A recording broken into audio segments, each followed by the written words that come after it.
இனி சேமியா நூடுல்ஸ் எல்லாம் குழந்தைங்க கேட்கவே மாட்டாங்க. குட்டீஸ்க்கு ரொம்ப பிடிச்ச மாதிரி ரெஸ்டாரண்ட் சுவையில ஒரு சூப்பரான ஸ்பெகதி தான் நாம் இன்னைக்கு பார்க்க போறோம். Welcome to papa's kitchen.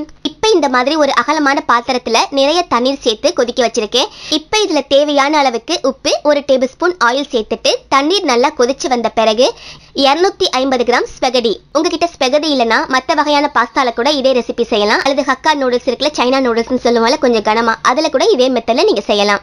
இதுவும் ஒரு பாஸ்தா வகை தான். பாஸ்தால நிறைய வகை கிடைக்கும். ஸ்ப்ரிங் மாதிரி, சங்கு மாதிரி, சி மாதிரி, இந்த மாதிரி நிறைய ஷேப் கிடைக்கும்ல. ஸோ இந்த மாதிரி நூடுல் ஷேப்லையும் ஸ்பெகடி அப்படின்ட்டு ஒரு பாஸ்தா வகை கிடைக்கும். ஸோ அதை தான் சேர்த்திருக்கேன்.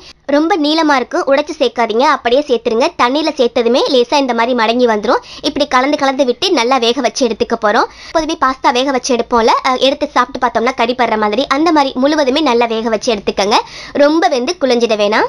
இப்போ பாருங்க நல்லா சாஃப்ட் ஆகி வந்துருச்சு. ரொம்ப பர்ஃபெக்டா வெந்து வந்திருக்கு, குழஞ்சு போகல, ரொம்ப சூப்பரா இருக்கு. இப்போ இதை தண்ணீர் வடிச்சு எடுத்துக்கலாம். இந்த மாதிரி அடுத்த ஸ்டெப், ஒரு மிக்ஸி ஜார்ல 5 மீடியம் சைஸ் தக்காளி சேர்க்கிறேன். பெரிய சைஸ் தக்காளியா இருந்தா ஒரு 3 தக்காளி போதும். இப்போ இதை நல்லா அரைச்சு எடுத்துக்கங்க. நாம செய்ய போறது டொமேட்டோ ஸ்பெகதி, ஸோ தக்காளி அதிகமா சேர்க்கணும். அடுத்த ஸ்டெப், ஒரு கடாயில 2 டேபிள் ஸ்பூன் ஆயில் சேர்த்துடலாம். ஆயில் நல்லா ஹீட் ஆனதும் பொடியா கட் பண்ண 4 பூண்டு பற்கள் சேர்த்துட்டு கலந்து விட்டுரு. பூண்டு பற்கள் நல்லா வறுப்படும் போது வாசம் வரும். ஸோ இந்த மாதிரி கலந்து விட்ட பிறகு பொடியா கட் பண்ண 1/4 கப் வெங்காயம், பொடியா கட் பண்ண 1/4 கப் கேப்சிகம், குடைமிளகாய் சேர்க்கிறேன். சேர்த்துட்டு ஹை ஃப்ளேம்லேயே கலந்து விடுங்க. குழம்புக்கு மாதிரி சாஃப்டா வதக்க வேணாம். இந்த மாதிரி நல்லா கலந்து விட்ட பிறகு நம்ம அரைச்சி எடுத்த தக்காளி இருக்குல்ல, அதை இதில் சேர்த்துடலாம். சேர்த்துட்டு மிதமான தீயிலேயே கலந்து விடுங்க. அந்த பச்சை ஸ்மெல் போகிற வரைக்கும் தக்காளியை நல்லா வதக்கி விட்டுருங்க. ஒரு மிதமான தீயில 2 அல்லது 3 நிமிஷம் கலந்து விட்டுட்டே இருங்க. இப்போ பாருங்க ஓரளவுக்கு அந்த பச்சை டேஸ்ட் எல்லாம் போயிட்டு தக்காளி நல்லா வதங்கி வந்துருச்சு. இப்போ இதை தேவையான அளவுக்கு உப்பு சேர்த்துக்கலாம். ஏற்கனவே ஸ்பெகடி வேக வைக்கும் போது உப்பு சேர்த்துருந்தோம், இப்போ பார்த்து சேர்த்துக்கங்க. கூடவே காரத்துக்காக மிளகாய்த்தூள், நான் காஷ்மீரி மிளகாய்த்தூள் சேர்க்கிறேன். சேர்த்துட்டு நல்லா கலந்து விட்டுருங்க. தக்காளி ரொம்ப இலகலா தண்ணீர் மாதிரி இருந்ததுல அது கொஞ்சம் திக்காகி வரணும். இந்த மாதிரி கலந்து விட்டுட்டே இருங்க ஒரு 2 அல்லது 3 நிமிஷம்.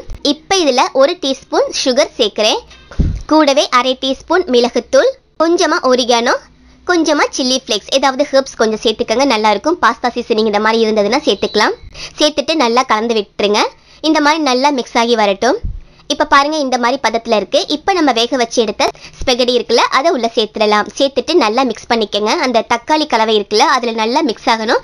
ஸோ அந்த அளவுக்கு நல்லா கோட் பண்ணி விட்டுருங்க. நாம இன்னைக்கு டொமேட்டோ ஸ்பெகடி செய்யறதால ரொம்ப பிளேனா அந்த தக்காளி ஃப்ளேவர் அதிகமா இருக்கிற மாதிரி செய்யறோம். ரொம்ப சூப்பரா இருக்கும். இதுலயே நிறைய வகை செய்யலாம். நீங்க நார்மல் பாஸ்தா செய்யற மாதிரி முட்டை சேர்த்து, சிக்கன் சேர்த்து, வெஜிடபிள் சேர்த்து இந்த மாதிரி நிறையவே செய்யலாம். இந்த மாதிரி நல்லா மிக்ஸ் பண்ணியாச்சு. இப்போ கடைசியா விருப்பப்பட்டா கொஞ்சம் டொமேட்டோ கெச்சப் சேர்த்துக்கலாம், குழந்தைங்களுக்கு பிடிக்கும். அண்ட் மறுபடியும் கூடவே விருப்பப்பட்டீங்க அப்படின்னா கொஞ்சம் மொசரல்லா சீஸ் துருவிட்டு சேர்த்துக்கங்க. சீஸ் சாஸ் எல்லாம் குழந்தைங்களுக்கு பிடிக்கும். அந்த இதை சேர்க்கும் போது தான் அந்த ரெஸ்டாரண்ட் டச் கிடைக்கும். அதனால சேர்க்கிறேன். உங்ககிட்ட இல்லைன்னா நீங்க தாராளமா ஸ்கிப் பண்ணிக்கலாம். சேர்த்துட்டு நல்லா மிக்ஸ் பண்ணிக்கங்க. உங்களுக்கு நல்ல காரம் பிடிக்கும்னா கடைசியா நீங்க சில்லி சாஸ் கூட சேர்த்துக்கலாம். நான் டொமேட்டோ கெச்சப் மட்டும் தான் சேர்த்திருக்கேன். சேர்த்துட்டு நல்லா மிக்ஸ் பண்ணிக்கங்க. பாருங்க ரொம்ப வெந்து குழஞ்சு போயிடாம பர்ஃபெக்டா வந்திருக்கு. இந்த மாதிரி நல்லா கலந்து விட்டுருங்க. ஒரு குறைவான தீயில 2 அல்லது 3 நிமிஷம் எல்லாம் நல்லா மிக்ஸ் ஆகுற மாதிரி கலந்து விட்டுருங்க. இந்த மாதிரி நல்லா மிக்ஸ் பண்ண பிறகு ஸ்டவ் ஆஃப் பண்ணிட்டு சர்வ் பண்ணலாம். அவ்வளவுதான், நம்மளோட சூப்பரான டொமேட்டோ ஸ்பெகடி ரொம்ப சுலபமா சுவையா ரெடி பண்ணியிருக்கோம். இதில் நம்ம சாஸ், சீஸ், ஹெர்ப்ஸ் எல்லாம் சேர்த்துருக்கதால ரெஸ்டாரண்ட் சுவையில் அப்படியே பர்ஃபெக்டாக இருக்கும். இதெல்லாம் இல்லைன்னா நீங்கள் நார்மலாக வீட்டில் செய்கிற மெத்தட்லேயே இதை செய்யலாம். அதுவுமே ரொம்ப சூப்பராக இருக்கும். இப்போ இந்த மாதிரி ரெஸ்டாரண்ட் ஸ்டைலே சர்வ் பண்ணியாச்சு. பார்க்க எவ்வளோ அழகாக இருக்குது பாருங்க. குழந்தைங்களுக்கெல்லாம் ரொம்ப பிடிக்கும். சான்ஸே இல்லை, அவ்வளோ டேஸ்ட்டாக இருந்தது. ஸோ மிஸ் பண்ணாமல் நீங்களும் இந்த சுவையான டொமேட்டோ ஸ்பெகடி வீட்டில் செஞ்சு பாருங்கள். நாளைக்கு ஒரு இன்ட்ரெஸ்டிங்கான ரெசிபியில் மீட் பண்ணலாம். தேங்க்யூ.